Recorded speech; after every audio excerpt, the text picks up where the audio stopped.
الحمد لله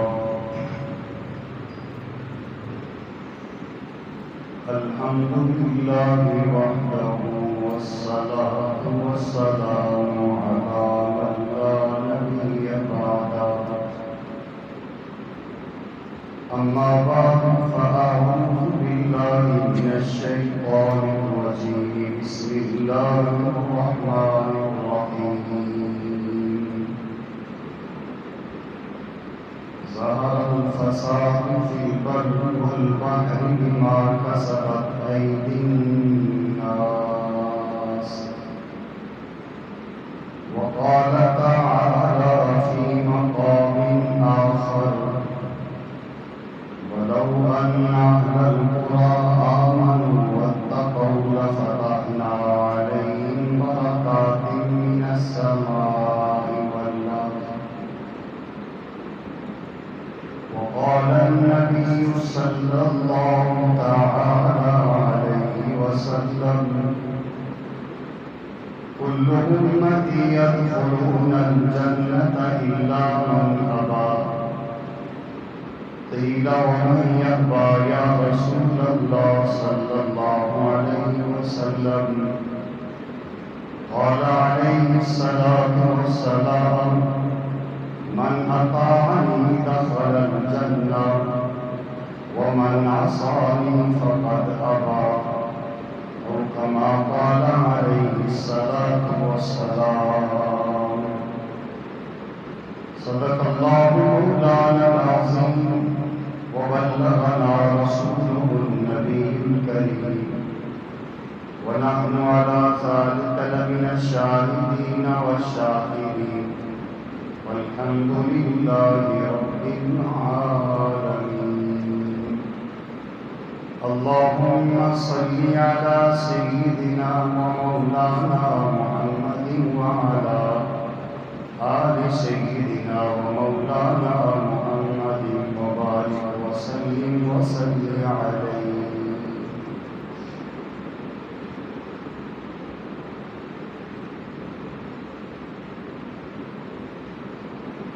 محمد کی غلامی دین حق کی شرط اول ہے محمد کی غلامی دین حق کی شرط اول ہے گر ہو اس میں کچھ خامی تو سب کچھ نامکمل ہے اللہ جل جلالہ کا بے حد و بے انتہا فضل کرم اور احسان ہے اللہ جل جلالہ نے آج مجھے آپ کو جمعہ کی نماز باجماعت ادا کرنے کے لیے مسجد میں آنے کی توفیق عطا فرمائی ہر نیکی کرنے کا عمل کی توفیق مل جانا اور برائی سے بچ جانا یہ اللہ جل جلالہ کی توفیق اور فضل سے ہوتا ہے ہم جتنا بھی چاہیں جو مرضی کوشش کر لیں اللہ جل جلالہ کی رحمت اور فضل شامل حال نہ ہو تو ہم کچھ کام نہیں کر سکتے انسان ہمیشہ زندگی میں بڑی بڑی تدبیریں کرتا ہے لیکن اکثر اس کی تدبیریں دھری کی دھری رہ جاتی ہیں تقدیر غالب آ جاتی ہے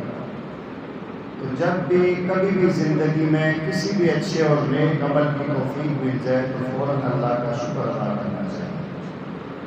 اللہ تعالیٰ نے قرآن کریم میں ایک ضابطہ بیان کیا ہے کہ لئن شکرتم لأزیدنکم اگر میری نعمتوں پر شکر کرتے رہو گے تو میرا یہ عقل اور اصولی فیصلہ ہے کہ میں نعمت میں اضافہ کروں گا تو جب بھی کسی بھی اچھے عمل کی توفیق مل جائے تو فوراً الحمدللہ کہیں تاکہ اس عمل میں مزید برکت ہو سامعین گرامی قدر آج دنیا میں ہم دیکھتے ہیں فتنے سر اٹھا رہے ہیں انسان کی زندگی کا ٹمٹماتا ہوا چراغ بجھنے کی طرف جا رہا ہے فتنے رکنے کا نام تک نہیں لے رہے معیشت کو دیکھیں معاشرت کو دیکھیں تجارت کو دیکھیں ہر انسان اضطراب کی حالت میں ہے۔ خالی حالت اضطراب میں ہونا یہ لمحہ فکریہ نہیں ہے۔ اصل جو لمحہ فکریہ ہے کہ جن چیزوں کی وجہ سے یہ حالات بنے ہیں، وہ اسباب جن کے ذریعے یہ بیماری وجود میں آئی ہے، ان کا ادراک نہ ہونا اس سے بڑا المیہ ہے۔ ضرورت اس بات کی ہے کہ ہم قرآن و سنت میں غور کر کے دیکھیں کہ دنیا میں ایسے حالات کیوں بنتے ہیں۔ اللہ جل جلالہ رحیم و کریم ہونے کے باوجود امت سے نگاہ رحمت کیوں پھیر لیتے ہیں۔ اللہ جل جلالہ کی رحمتوں کا رک جانا، انسانوں کی زندگیوں سے سکون کا غائب ہو جانا، معیشت اور معاشرت کا بگڑ جانا، یہ قرآن کریم کی نظر میں اگر ہم دیکھیں تو ہمیں یوں نظر آتا ہے اس میں انسان کے اپنے اعمال کار فرما ہوتے ہیں۔ آج پوری دنیا میں آپ نگاہ دوڑا کے دیکھ لیں کہ وہ وجہ اسباب جو ہیں، جن وجوہات سے یہ اسباب بنے ہیں، حالات بنے ہیں، اس طرف امت مسلمہ میں سے 2-4 لوگوں کی غالباً یا ممکن ہے نگاہ جائے، اکثریت اس طرف جانے کو تیار ہی نہیں ہے۔ آج ہم دیکھتے ہیں کہ مہنگائی عروج پہ ہے، پٹرول آسمان سے بات کر رہا ہے اس کا ریٹ، اور آج ہم نے یہ سمجھا ہے کہ ہم روڈ بلاک کر لیں گے، احتجاج کر لیں گے، شور شرابہ کر لیں گے۔ ایک جمہوری ملکوں میں ہوتا ہے اس سے حالات بہتر ہو جائیں گے، تو یہ ہماری خام خیالی ہے۔ ان چیزوں سے حالات نے کبھی نہیں سدھرنا۔ اللہ جل جلالہ انسان کو قرآن کریم میں یہ بتلاتے ہیں کہ ظہر الفساد فی البر والبحر بما کسبت ایدی الناس۔ خشکی اور تری میں جو فساد ظاہر ہوتا ہے اس میں انسانوں کے اپنے ہاتھوں کی کمائی ہوتی ہے۔ جب تک ہم اپنے اعمال کو نہیں سدھاریں گے، جب تک میرا آپ کا اور پوری امت مسلمہ کا رخ مسجد کی طرف، اللہ رسول کی طرف نہیں پھرے گا، تو حالات نہیں بدلیں۔ جب انسان اعمال میں مزین ہوتا ہے تو اس کا وزن ہوتا ہے، اور جب یہ اعمال میں کمزور ہوتا ہے تو یہ بے وزن ہو جاتا ہے۔ کافی وقت پہلے ایک دفعہ میں نے مولانا یوسف نادوی رحمۃ اللہ علیہ کی بات آپ سے رسی تھی، اگر آپ میں سے کسی کے ذہن میں ہو۔ اس دور میں تھوڑے سے حالات بھی ایسے ہوئے تو آپ کے متعلقین نے آپ سے اجازت چاہی کہ حضرت آپ اگر ہمیں اجازت دیں ہم حکومت وقت کے سامنے احتجاج کریں، باہر آئیں، کوئی ان کے سامنے اپنے مطالبات رکھیں۔ ممکن ہے ہماری آواز، ہماری افرادی قوت کو دیکھ کر یہ اپنے فیصلے واپس کرنے پر مجبور ہوں۔ حضرت نے فرمایا کہ نہیں، میں اس کی بالکل آپ کو اجازت نہیں دیتا، اس سے آپ کے حالات نہیں بہتر ہوں گے، بلکہ مزید آپ یہ اس کو یوں سمجھے کہ یہ جو احتجاج ہو رہا ہے کرتے ہیں لوگ، میں اس کی نفی نہیں کرتا ہوں، کرنا چاہیے، لوگ کرتے ہیں، ان کا اپنا انداز ہے، لیکن ہمارے اساتذہ فرمایا کرتے تھے کہ ایک چوسنی ہے، ایک نپل ہے جو ہمارے منہ میں دے دی جاتی ہے، ہمارا جو غم اور غصہ ہوتا ہے وہ آ جا کے نکل جاتا ہے، بس ہم ٹھنڈے ہو کے واپس آ جاتے ہیں۔ آپ نے فرمایا مولانا یوسف رحمہ اللہ نے کہ آدمی اور حالات، انسان اور حالات ترازو کے دو پلڑے ہیں، ایک میں انسان ہے، ایک میں حالات ہیں۔ فرمایا کہ جب یہ انسان ایمان اور اعمال میں پختہ ہو جائے گا،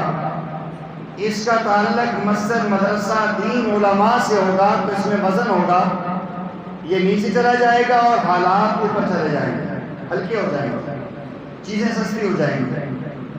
اور جب یہ ایمان اور اعمال میں جتنا کھوکھلا ہوگا، فراڈ، دھوکہ، ملاوٹ، دنیا بھر کے غلط باتیں اس کے اندر آئیں گی تو یہ بے وزن ہو جائے گا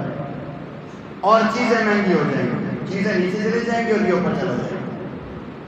آج اگر ہم دنیا میں غور کر کے دیکھیں، ہر بندہ جہاں تک میری آواز آ رہی ہے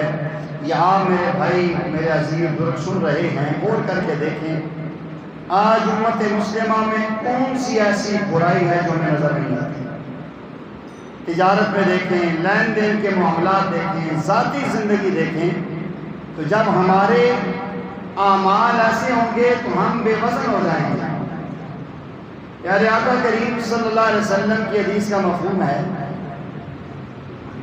سیدنا عبداللہ ابن مسعود رضی اللہ تعالیٰ عنہ کو دیکھا اور بعض ساتھیوں نے ان کے کمزور جسم کو دیکھے مسکرائے کہ بہت پتلی ٹانگیں اور کمزور سا نہیں سا جسم ہے۔ آپ نے فرمایا کہ آپ ان کے کمزور جسم کو دیکھ رہے ہو، یہ ایمان اور اعمال میں اتنا وزنی ہے، کل قیامت کے دن میزان عدل میں یہ اور پہاڑ سے زیادہ بھاری ہو۔ تو یہ انسان کی قدر و منزلت ایمان اور اعمال کی بنیاد پہ ہوتی ہے۔ آج اجتماعی طور پر اور انفرادی طور پر امت مسلمہ میں بہت کم لوگ ایسے ہیں جو ان حالات میں اللہ سے رو رو کے مانگ رہے ہیں، اپنے اعمال کو سدھارنے کی کوشش کر رہے ہیں۔ دیکھیں وہی زمین ہے، وہی زمانہ چل رہا ہے، وہی دن گردش کر رہے ہیں، وہی 24 گھنٹے کا دن ہے، 30 دنوں کا مہینہ ہے، 7-8 دنوں کا ہفتہ بنتا ہے۔ اللہ جل جلالہ نے جب سے کائنات بنائی آج تک گھنٹہ اگر 60 منٹ کا تھا تو 50 منٹ کا نہیں ہوا، دن اگر 24 گھنٹے کا تھا تو وہ 20 گھنٹے کا نہیں ہوا، اگر سال 12 مہینوں کا تھا تو وہ 9 یا 10 مہینوں کا نہیں ہوا، وہ پورا نظام وہی چل رہا ہے۔ زمانہ نہیں بدلا، ہم کہتے ہیں زمانہ بدل گیا، نہیں، زمانہ نہیں بدلا، اوقات نہیں بدلے، خدا رسول قرآن نہیں بدلا، ہم بدلے، ہم نے اپنے اعمال کو بدلا ہے، جس وجہ سے اللہ جل جلالہ نے ہماری معیشت کو تنگ کر دیا ہے۔ قرآن گواہ ہے، سورہ طٰہٰ، من اعرض عن ذکری فإن له معیشة ضنکا، یہ آفاقی کلام کا خالق کائنات کا اعلان ہے کہ جب بھی میرے ذکر سے میری یاد سے کوئی بھی انسان منہ موڑے گا فإن له معیشة ضنکا، میں خدا اس کی معیشت کو تنگ کر دوں گا۔ قرآن یہ بتاتا ہے کہ حالات تنگ ہوں گے اللہ سے غفلت برتنے کی وجہ سے، اللہ رسول صحابہ اہل بیت کی محبت میں کمی کی وجہ سے، ان کے اعمال نہ اپنانے کی وجہ سے ہماری معیشت تنگ ہوگی۔ آج اس طرف آواز نہیں اٹھ رہی کہ جو بے نمازی ہیں وہ نمازی بن جائیں، جو قرآن صرف دیکھنے تک محدود ہے سو پڑھنے والے بن جائیں، جنہیں اللہ جل جلالہ سے مانگنے کا موقع نہیں ملتا 2-4 منٹ نکال کے اللہ کے سامنے مانگنا شروع کر دیں۔ دیکھیں حالات بدلتے ہیں کہ نہیں بدلتے۔ ایسا بھی امت مسلمہ میں وقت آیا تھا کہ صبح کو گلیوں میں جا کر ہر گھر میں فجر کی نماز کے بعد قرآن کی تلاوت کی آوازیں گونجا کرتی تھی۔ آج بستیوں میں گزر کے دیکھیں، آپ کو اللہ کا نام لینے والا بندہ صبح نظر نہیں آتا۔ ایسا ہوک عالم ہوتا ہے، انسان سمجھتا ہے کہ یہ قبرستان ہے، یہاں انسان بستے ہی نہیں۔ جب فجر کا وقت جس میں اللہ جل جلالہ رزق عطا کرتے ہیں، اس وقت ہم غفلت میں ہوتے ہیں اور نیند کی وادیوں میں کھوئے ہوتے ہیں، تو اللہ کی طرف سے رزق میں برکت کہاں سے آئے؟ پیارے آقا کریم صلی اللہ علیہ وسلم فرماتے ہیں نوم الصبح تمنع الرزق،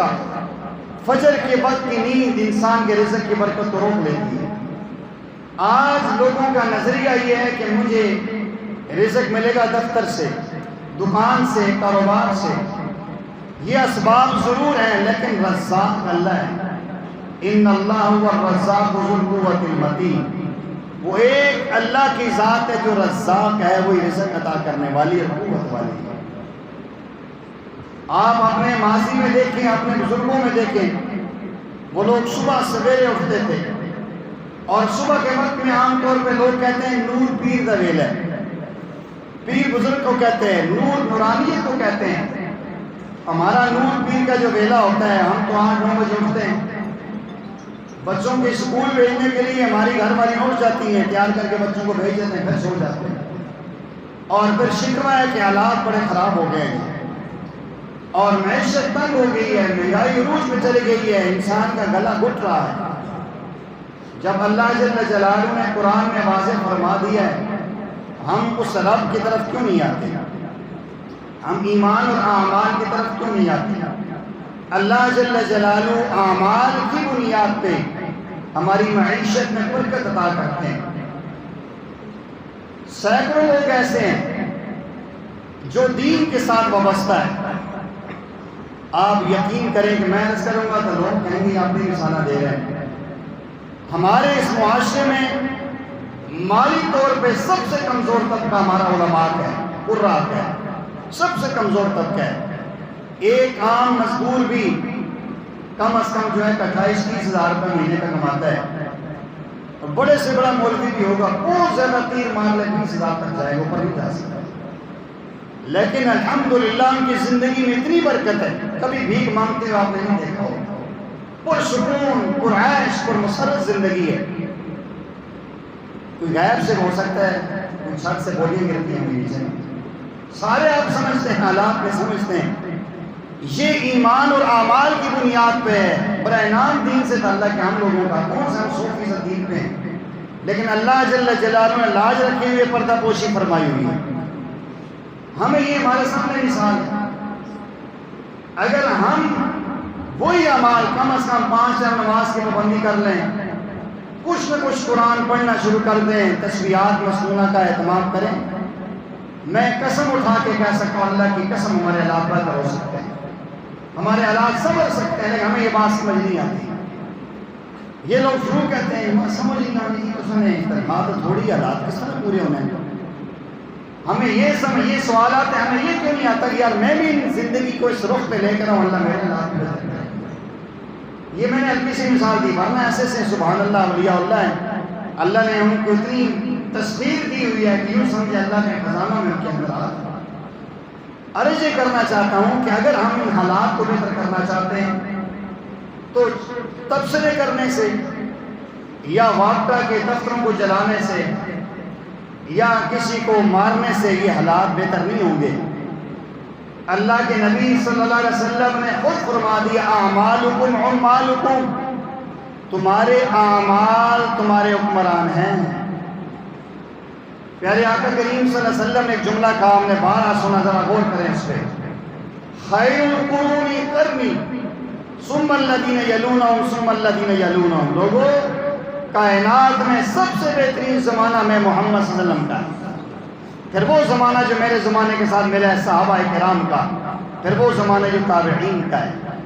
صحابہ کرام کی زندگی کے حالات کو پڑھ کے دیکھیں،